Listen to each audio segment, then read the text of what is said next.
last year when I reviewed the first Good Burger, I said I had no nostalgia for it. I was bored after it came out and didn't really get around to watching it until last year when I reviewed it. And I said that I really liked it, though you'll probably only like it if you're a fan of Dumb and Dumber or those kind of movies. I said earlier this meant that I was skeptical a sequel to this movie could work because comedy sequels generally tend to not be very good. Unfortunately, I was right on the money with that assumption. This movie's pretty bad.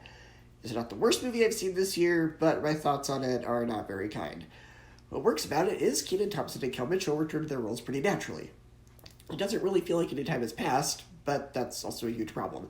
The characters haven't really developed that much.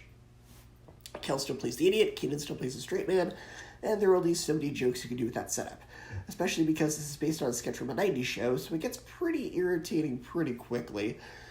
Kenan is still the idiot, and it's hard to suspend disbelief that he's both still this stupid and still has his job, let alone that he's the manager of the place now.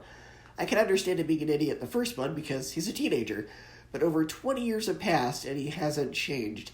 How in the world does he still have a job? With all the times he screws up, how has he not been fired? A premise like that only works the first time around. The trailers didn't really tell you the plot of the movie, and I can see why, because the plot is not very good. It's more or less the same plot as the first one, though semi-updated. An evil corporation buys out Good Burger to franchise it and wants to replace all the workers with robots. That's kinda dumb. And not the kind of fun dumb this movie should have. It's just dumb. It doesn't really have anything new to say about the issue of AI replacing human workers either. There's no deep commentary on it. It just kind of presents the issue, and that's it. I didn't find this one all that amusing, but bless Kenan and Kel, they are trying. They just aren't given that great of material to work with. To me, this was a burger that was reheated in the microwave too many times. Good Burger 2 gets a D+, 6 out of 10, and 1 out of 5 stars.